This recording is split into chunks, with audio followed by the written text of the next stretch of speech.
Bom dia, meus pequeninos. Vamos começar mais um dia de aula? Vamos lá, né, meus amores? Vocês vão abrir o livro de Geografia na página 210 e vamos estudar os recursos naturais, certo? Então, para sobreviver, o ser humano ele precisa satisfazer as necessidades básicas de alimentação, habitação, vestuário, entre outras. Onde ele deve buscar essa satisfação dessas necessidades básicas? Então, nada mais do que a natureza, certo? Pois é nela que estão todos os recursos de que necessitamos. Então, a estes recursos damos o nome de recursos naturais. Então, podemos dizer que recursos naturais são todos os bens da natureza que o ser humano utiliza, como o ar, a água, o solo, os minerais e outros que garantem a sua reprodução enquanto espécie integrada à natureza.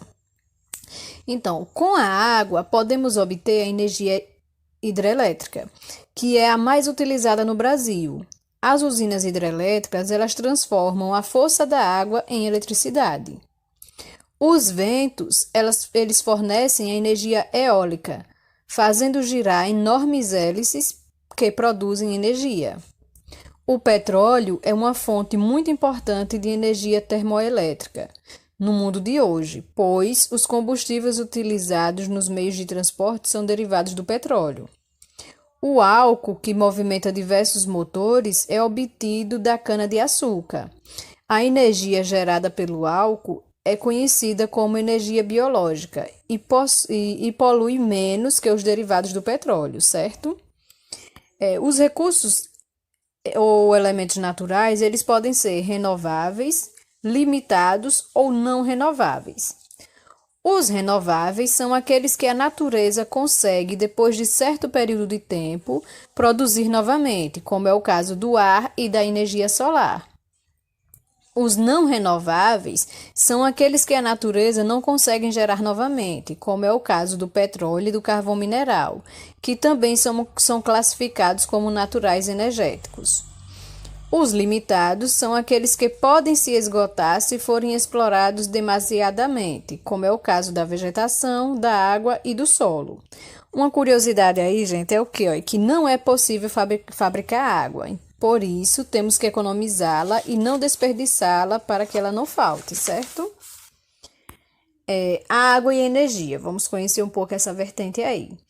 Cada vez que acendemos uma lâmpada, deveríamos agradecer aos nossos rios, pois cerca de 90% da eletricidade brasileira é gerada pela força das águas, que movem as turbinas das usinas hidrelétricas. A construção de grandes barragens é complexa e pode colocar em risco a sobrevivência das plantas e dos animais que ali vivem e transformar a vida de moradores. Por isso, ela precisa ser bem planejada, para que a gente possa contar com o conforto da eletricidade sem prejudicar o meio ambiente e o atendimento de outras necessidades. Assim, é preciso apoiar métodos que aproveitem a energia de outras fontes renováveis para produzir energia elétrica. Exemplo, o vento, o sol, a biomassa, que no caso são resíduos vegetais e lixos, que também pode se transformar em combustível. E não esquecer de economizar eletricidade também economizar água, certo? Então, a princípio, o aproveitamento econômico dos recursos naturais se dava de forma lenta, pois não havia a tecnologia necessária para a exploração mais apropriada. Eram usados ferramentas e processos simples, que levavam muito tempo e esforço para serem concluídos. Com o decorrer dos séculos, o desenvolvimento tecnológico e industrial possibilitou que, ao ser humano, uma maior apropriação dos recursos naturais. As ferramentas e os processos se tornaram cada vez mais sofisticados e o conhecimento científico aumentou consideravelmente. E os centros urbanos se expandiram, na maioria das vezes, de forma desordenada. Então, o que foi que aconteceu? Muitas cidades sofreram até hoje as consequências do mau planejamento urbano, como construções desordenadas, falta de saneamento básico e destruição das áreas verdes, entre outras, certo? Além disso, práticas como poluição, desmatamento e desperdício são comuns durante a exploração dos recursos naturais, mas devem ser evitadas, pois causam prejuízos muitas vezes invencíveis ao meio ambiente.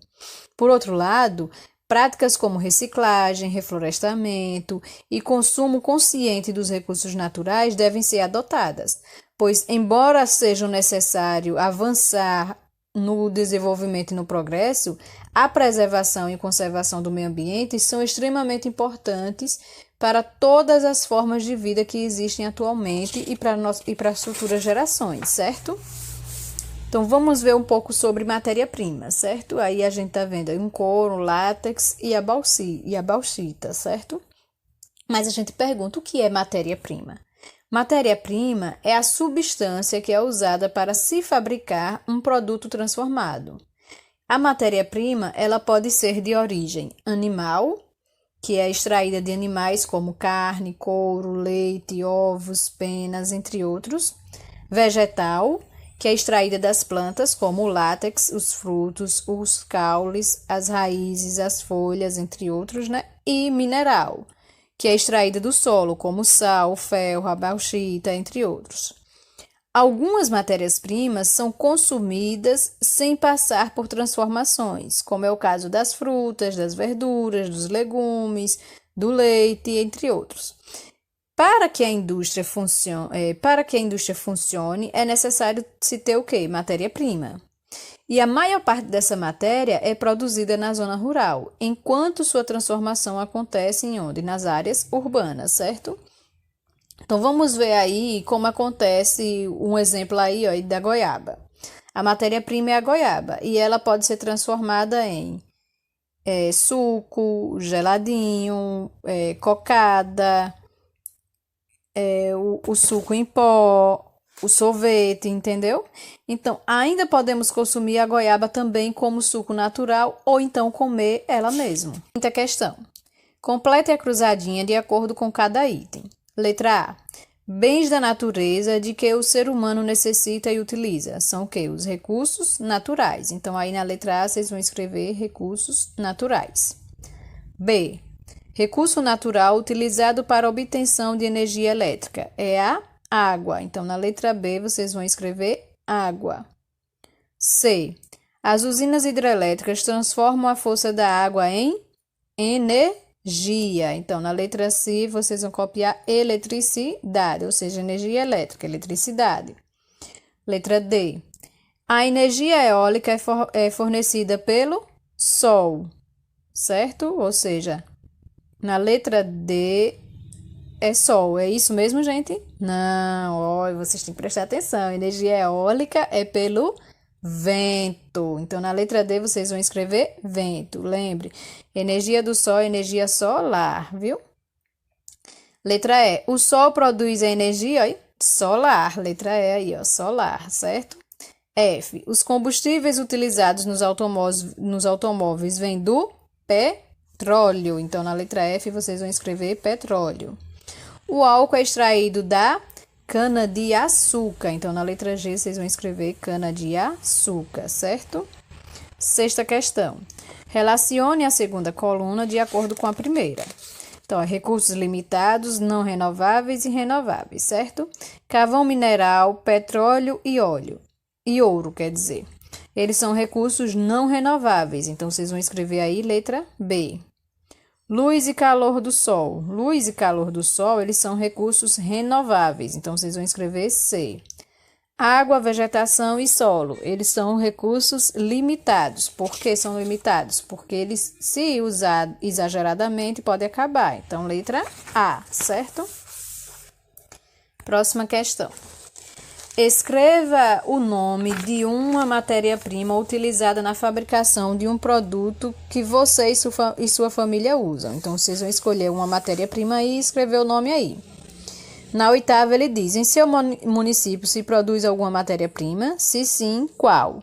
Aqui a gente tem várias, né? Porque como a gente tem plantações, então a gente tem, por exemplo, tem a mandioca, tem a batata, certo? Então, tem muitos. Então, sim, vocês podem escolher qualquer um desses. Leia. Sem a matéria-prima, a indústria não funciona. Você concorda com essa afirmação? Justifique. Ou seja, o que ele tem dizendo aí, se a indústria não tem matéria-prima, então não tem como ela funcionar, não tem como ela produzir os seus materiais, certo? Então vocês vão falar um pouquinho sobre isso. 10ª. Escreva o nome de 2 matérias-primas que você e sua família consomem sem passar pelo processo de transformação. Aí vocês podem escrever, por exemplo, o nome de 2 frutas, certo? 11ª. Vimos que o sal é uma matéria-prima. Para a obtenção do sal, é necessário se deixar a água do mar ao sol em tanques. A água vai evaporando e ao ficar apenas o sal, e ao final vai ficar só o sal. Será que podemos consumir este sal assim que ele sai das salinas? Por quê? Aí a gente sabe que não, né? Ele é uma matéria-prima que precisa ser industrializada para consumir. E é necessário passar por quê? Por tratamento, certo? Belezinha? Vamos continuar? Então, vamos aí, ó. Observe o mapa abaixo e responda. Aí a gente vai ver que é o mapa de quê? Dos recursos minerais, certo? Ele diz, qual é o título do mapa? Acabamos de ler. O título é Recursos Minerais. Os recursos que estão sendo apresentados nesse mapa são renováveis, limitados ou não renováveis? Justifique sua resposta. Se vocês observarem, eles, olha, é carvão mineral, alumínio, ferro, estânio, cobre, chumbo, manganês, ouro, petróleo e assim sucessivamente. Se vocês prestarem atenção, esses recursos são todos não renováveis. Por quê? Porque eles não são renovados naturalmente, nem podem ser repostos ou reproduzidos pela ação humana, podendo então acabar definitivamente, certo? Beleza? Vamos continuar? Então, agora a gente vai estudar um pouquinho sobre o extrativismo. Aí, o que é o extrativismo? O extrativismo, ele consiste na extração e coleta de recursos ou elementos diretamente da natureza. É uma das atividades mais antigas desenvolvidas pelos seres humanos, podendo ser classificada em extração mineral, vegetal e animal. A extração mineral ela ocorre quando minérios são retirados do solo, subsolo e das águas pelo ser humano.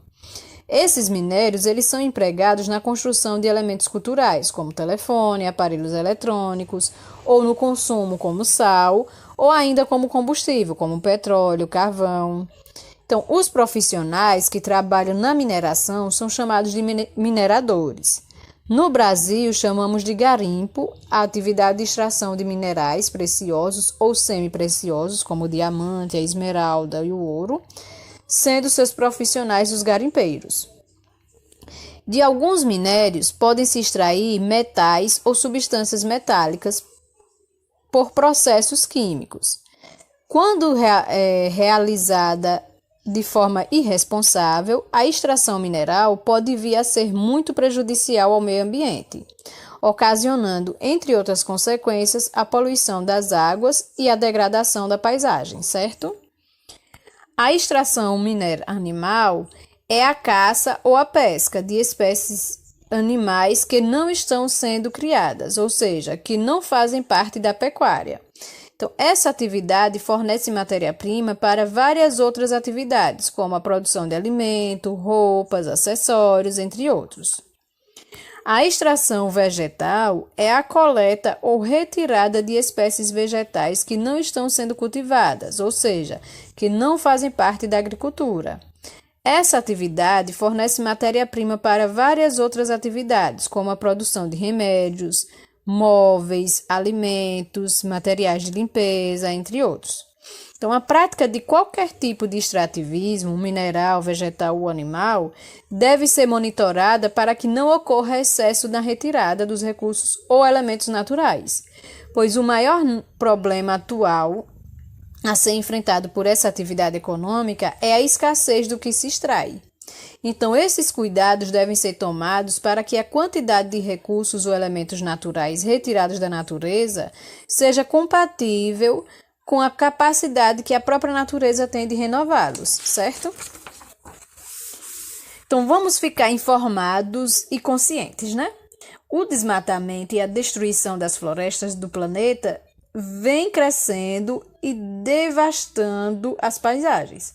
Então, vamos observar alguns exemplos de ações da natureza, do ser humano, que prejudicam e outras ações que não prejudicam. Vamos lá? Então, vamos ver as ações que prejudicam. Primeiro, o uso de agrotóxicos nas lavouras polui o solo, pois a água das chuvas leva os agrotóxicos do solo para os rios, contaminando as águas e os peixes. Segundo, a erosão do solo e o acúmulo de areia nos rios são ocasionados pela destruição da mata ciliar. Terceiro, as queimadas causam poluição do ar e podem ocasionar incêndios. Além disso, a queimada e o desmatamento prejudicam a fauna e a flora, certo? E nós também temos ações que protegem, como substituir os agrotóxicos por produtos que não prejudicam a saúde das pessoas e dos animais, preservar as matas ciliares, pois assim o solo e a nascente dos rios são sempre conservados, e promover o reflorestamento, evitando queimadas e o desmatamento para preservar a fauna e a flora, certo? Vamos fazer um pequeno exercício agora? Então vamos fazer o exercício, né, gente, que está proposto na agenda e na agenda e no Classroom, certo? Então, bons estudos. Qualquer dúvida é só perguntar. Certo? Primeiramente, a gente pergunta o que é agricultura, né? Então, agricultura é o cultivo de vegetais para serem consumidos ou vendidos. Então, a variedade de produtos que podem ser cultivados é grande e o cultivo ele depende de alguns fatores, por exemplo, o tipo de solo, o clima, certo? Então, na agricultura, as plantas são cuidadas de maneira que possam ser aproveitados pelos seres humanos como alimentos, medicamentos e matéria-prima para a fabricação de diversos outros elementos. Então, cada espécie vegetal retira os nutrientes e minerais de que precisa do solo, e os nutrientes são obtidos por meio da decomposição da matéria orgânica no solo que forma o humus. Então, a gente tem aí uma etapa aí. Primeiro, a decomposição que produz o humus ocorre porque a superfície do solo e tudo que há nela, como restos de animais, de plantas, entre outros, são desgastados pela ação da água, da temperatura, que no caso é o calor e o frio, da chuva, do vento e dos seres vivos que vivem nela. Segundo, essa ação faz com que esse material seja quebrado em pedaços menores, que se infiltram e são novamente quebrados em pedaços ainda menores pela ação das plantas que conseguem se desenvolver neles, certo? E por fim, quando os seres vivos que vivem no interior do solo, como formigas, minhocas, morrem, os restos dos corpos se decompõem e se juntam às partículas já minúsculas. Então, forma-se assim o humus, certo?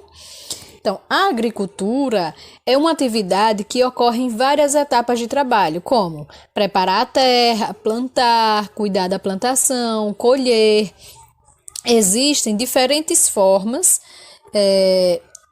de cultivar as plantas. Dentre elas, podemos destacar a monocultura, a policultura, a rotação de culturas e o cultivo de subsistência. A monocultura é o cultivo de apenas uma determinada espécie de vegetal, ou seja, só alface, ou então só pimentão, ou então só cenoura e assim sucessivamente.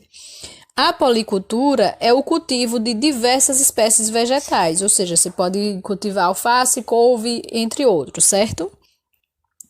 Algumas policulturas podem ser realizadas por meio de rotação de culturas.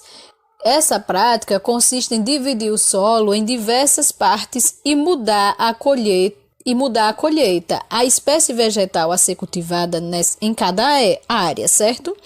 Então, assim, cada espécie vegetal retira os nutrientes e sais minerais de que precisa do solo, e essa técnica evita o empobrecimento do solo, pois cada cultura plantada necessita de nutrientes diferentes, dando ao solo tempo de se renovar, certo? Então, essa é a ideia da da rotação de culturas. O cultivo de subsistência é o cultivo de espécies vegetais para o consumo apenas daqueles que planta, ou seja, é cultivar apenas para você, não para vender, certo? Então, vamos ver algumas necessidades dos vegetais. A gente sabe que os vegetais cultivados na agricultura, eles necessitam de algumas condições para se desenvolver, como clima adequado, porque há vegetais que se desenvolvem melhor em climas mais quentes e outros que se adaptam melhor aos climas mais frios. Então, alguns precisam de climas úmidos, outros de climas secos e assim sucessivamente. O solo adequado, porque alguns tipos de solo são naturalmente férteis e outros não. Então, quando o solo não é fértil, o agricultor precisa adubá-lo e utilizar sementes de boa qualidade. A questão da água, que embora algumas plantas se desenvolvam melhor em áreas mais secas, outras elas precisam de áreas alagadas. Então, todas as plantações precisam de água para se desenvolver, certo? E luz e calor do sol, que a luz e o calor do sol, elas dão à planta a condição de produzir o seu próprio alimento por meio da fotossíntese, certo? Então, na agricultura, é preciso adotar alguns cuidados para que as plantas estejam adequadas para o consumo. E para que não ocorra esgotamento do solo, ou seja, para manter o solo fértil.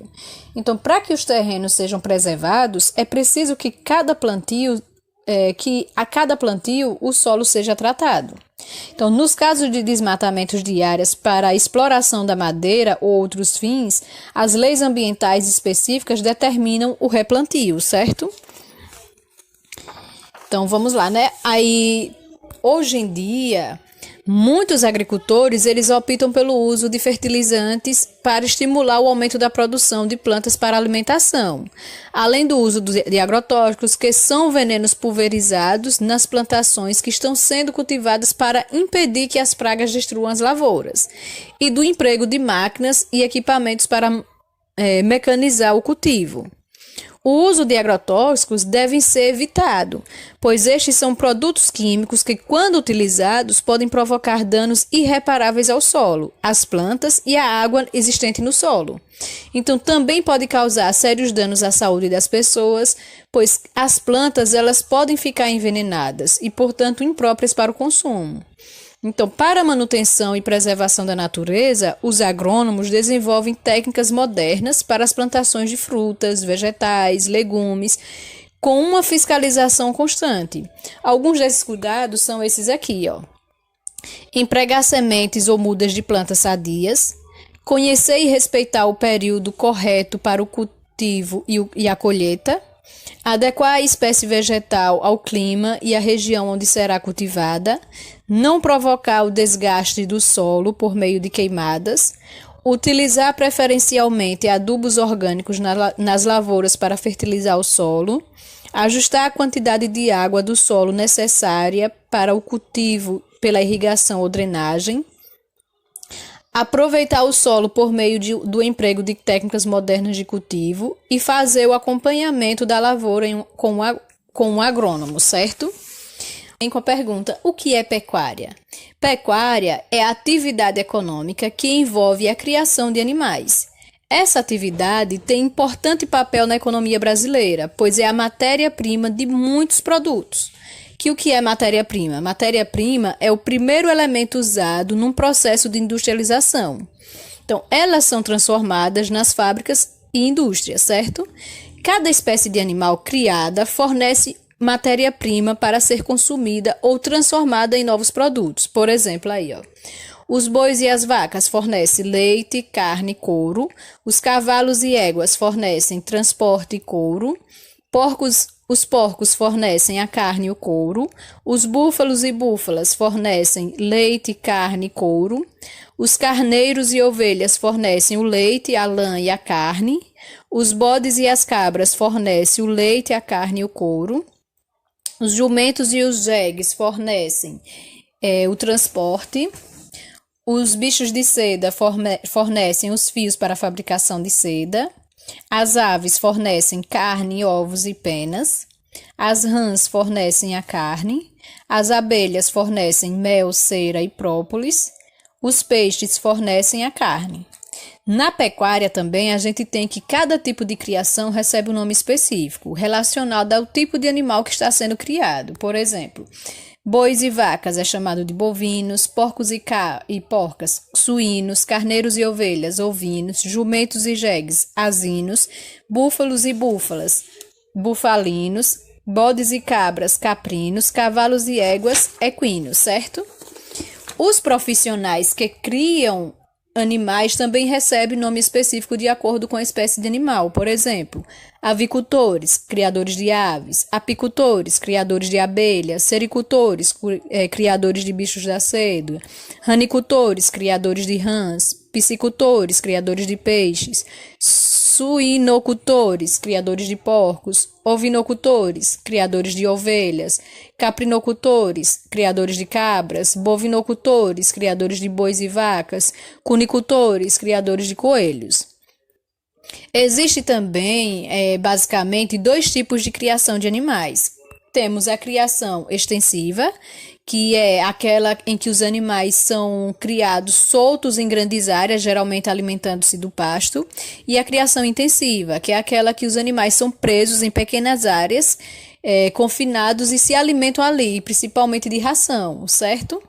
Então, alguns dos cuidados que todo pecuarista deve ter são com relação à higiene, vacinação, alimentação, os remédios, a assistência veterinária, entre outros, dos animais e de seu rebanho. O importante é que o rebanho seja tratado para que não haja risco à saúde das pessoas que utilizarão os produtos obtidos a partir do que se fornece. Assunto. Agora a gente vai estudar a indústria. Então, a indústria, ela desenvolve atividade econômica que transforma uma matéria-prima em produtos ou bens utilizáveis pelos seres humanos. Então, a matéria-prima, em geral, é proveniente da natureza e obtida por meio do extrativismo, que pode ser animal, vegetal ou mineral. Os bens ou produtos fabricados pela indústria, eles podem ser destinados tanto a outras indústrias como ao comércio. Então, a atividade industrial ela é muito importante, pois por meio dela são fabricados alimentos, remédios, vestuário, carros, brinquedos, entre outros. E, além disso, é fonte de emprego e renda para inúmeros trabalhadores. Existem tipos principais de indústrias, que são, por exemplo, as indústrias extrativas, a indústria de base, as indústrias de bem de capital, as indústrias de bens de consumo e as indústrias de construção civil. Vamos estudar vamos ver um pouquinho sobre cada uma delas, certo? Vamos iniciar com as indústrias extrativas. As indústrias extrativas, elas são as que extraem elementos da natureza, que pode ser vegetal, animal ou mineral, que serão consumidos ou utilizados na fabricação de outros produtos, ou seja, servirão como matéria-prima bruta, por exemplo, o ferro. Próximo tipo de indústria são as indústrias de base, que são aquelas que transformam a matéria-prima bruta extraída pelas indústrias extrativas em matéria-prima para outras indústrias, por exemplo, o ferro já tratado, que é utilizado em siderúrgicas, metalúrgicas, entre outros, certo? Agora a gente tem as indústrias de bens de capital, também chamadas de indústrias de bens intermediários. São aquelas que utilizam a matéria-prima fabricada pelas indústrias de bens na produção de máquinas e equipamentos para outras indústrias, por exemplo, as indústrias de torno e máquinas de grande porte, certo? Agora a gente vai para indústrias de bens de consumo. Também conhecida como indústrias de transformação, elas são aquelas que fabricam produtos para o consumidor em geral, como indústria de carros, alimentos, tecidos, equipamentos eletrônicos e assim sucessivamente. Próximo tipo de indústria são as indústrias de construção civil. Elas são indústrias ligadas às edificações, seja de pequeno, médio ou grande porte. E essas indústrias, em geral, têm custo muito alto de funcionamento, certo?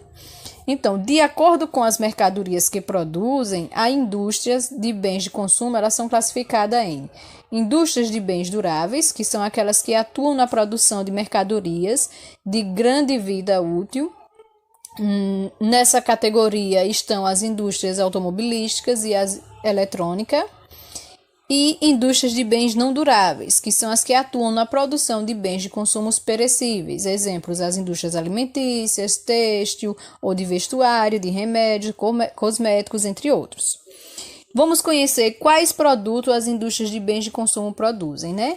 Então, a gente tem a indústria têxtil, produz tecido, indústria alimentícia, produz alimento, indústria farmacêutica, remédios, indústria eletrônica, televisores, celulares, entre outros, indústria de eletrodomésticos, geladeiras, fogões, etc. Então, a atividade industrial é muito importante para um país, pois gera emprego, envolve várias outras atividades econômicas. No entanto, durante a transformação da matéria-prima, muitas indústrias liberam despejos em rios poluindos e gases que são prejudiciais ao meio ambiente. Os gases eliminados, eles têm provocado problemas de poluição ambiental, conhecidos como chuva ácida, efeito estufa e buracos na camada de ozônio. A chuva ácida acontece quando a chuva é enriquecida por substâncias tóxicas, muitas vezes liberadas pelas indústrias, certo? O efeito estufa, ele é um fenômeno natural causado pela presença de alguns gases na atmosfera da Terra, como o gás carbônico, o vapor de água e o gás metano, que retém uma parte do calor na atmosfera, deixando assim as temperaturas relativamente estáveis. Ao contrário do que muita gente pensa, o efeito estufa ele não é um fenômeno que faz mal ao nosso planeta. Na verdade, a vida na Terra só é possível graças a ele, que mantém a temperatura do planeta constante. O problema, como em quase tudo na vida, está no excesso. O ser humano anda lançando no ar uma quantidade maior do que poderia de alguns gases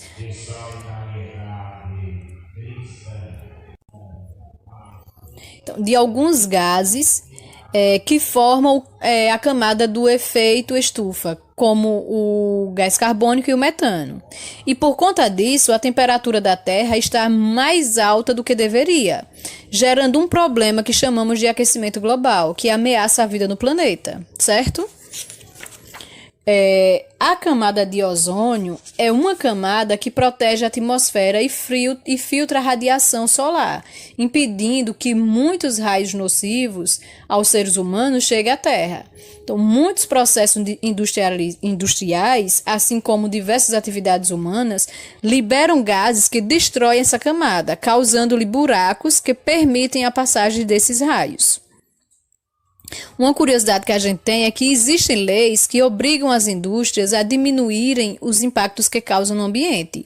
Então, a colocação de filtros de ar nas chaminés das indústrias e o tratamento da água poluída antes dela ser despejada em rios são algumas das medidas obrigatórias por lei. Por isso, algumas indústrias têm aprimorado suas técnicas de produção e diminuindo as agressões ao meio ambiente, por meio, por exemplo, das usinas de compostagem e de reciclagem. Então, as usinas de compostagem são instalações industriais que transformam o lixo orgânico, ou seja, de origem animal ou vegetal, em composto orgânico para a agricultura. Já as usinas de reciclagem, elas são instalações industriais que separam o lixo de acordo com sua matéria-prima.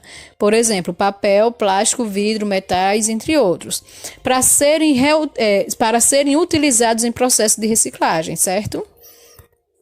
Então, apesar de garantir o progresso, cada tipo de indústria requer cuidados específicos com relação ao tipo de bem ou produto que fabrica. Então, certas indústrias podem ser extremamente prejudiciais ao meio ambiente ao emitir de forma descontrolada gases poluentes ou ao despejar seus dejetos em rios, por exemplo.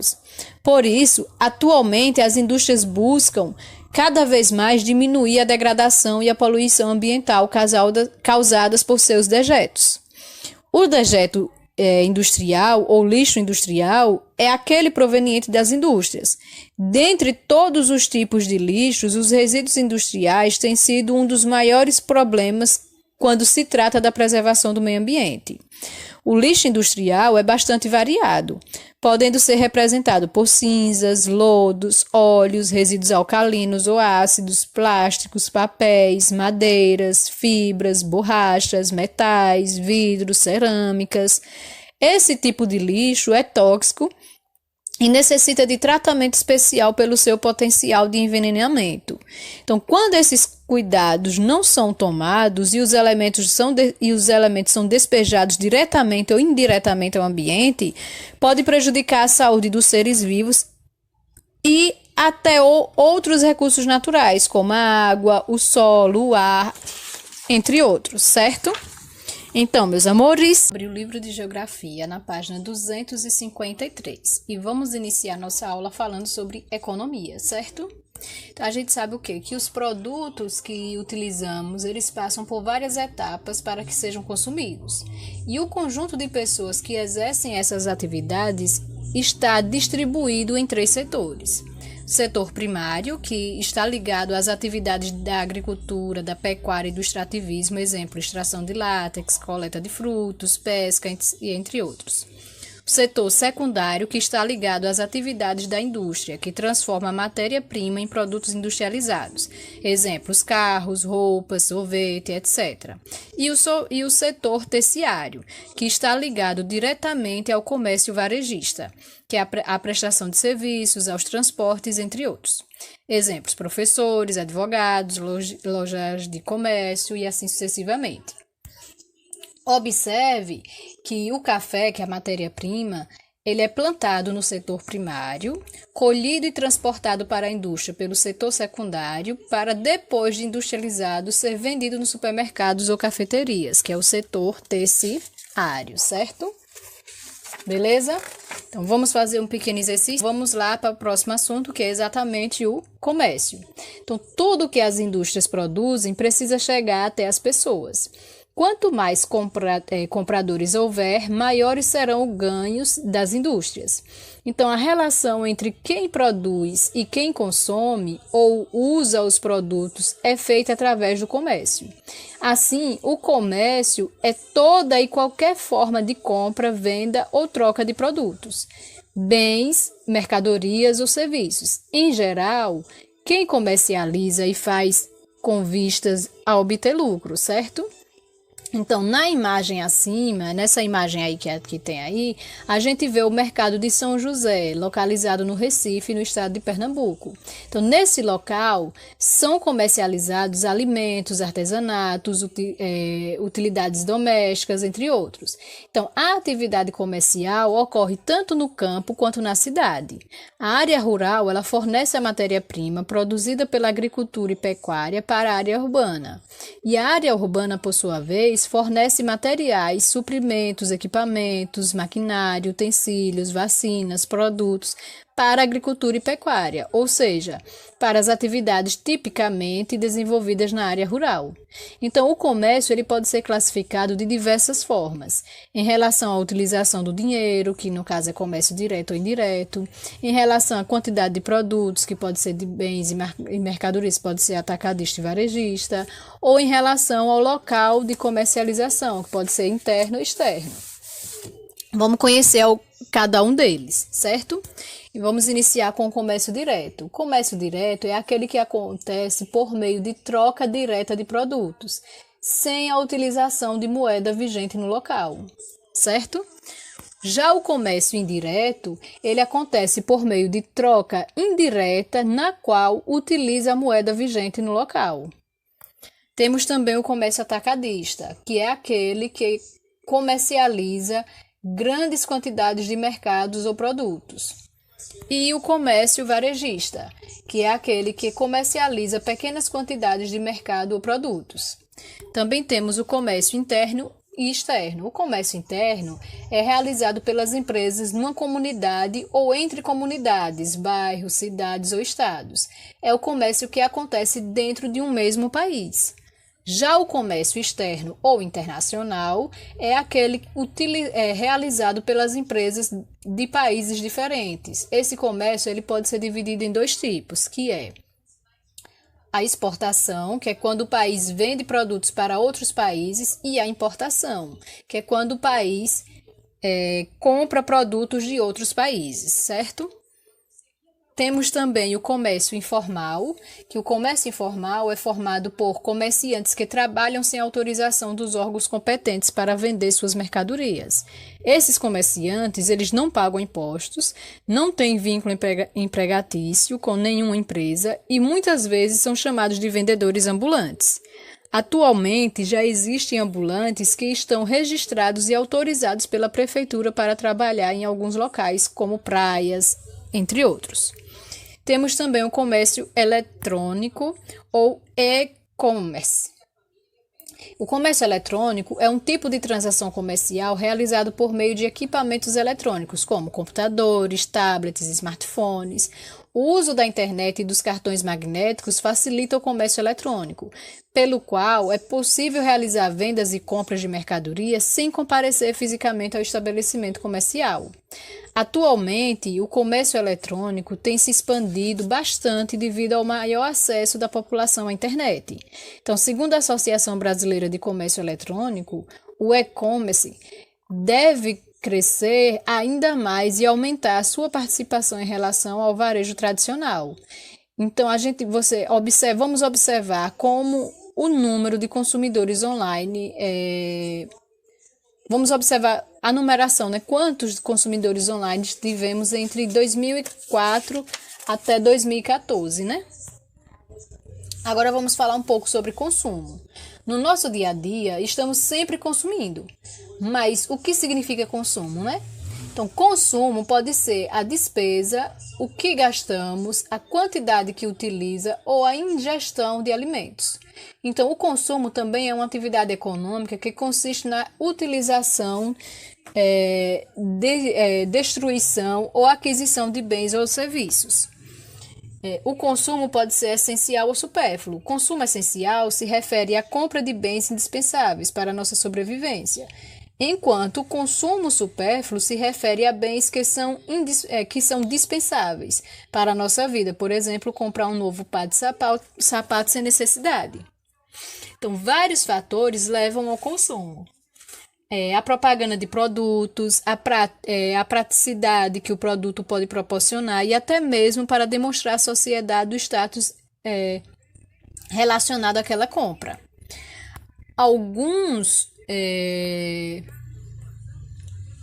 dos produtos que compramos acabam sendo jogados fora sem querer, sem sequer usarmos direito. E isso prova que eles são produzidos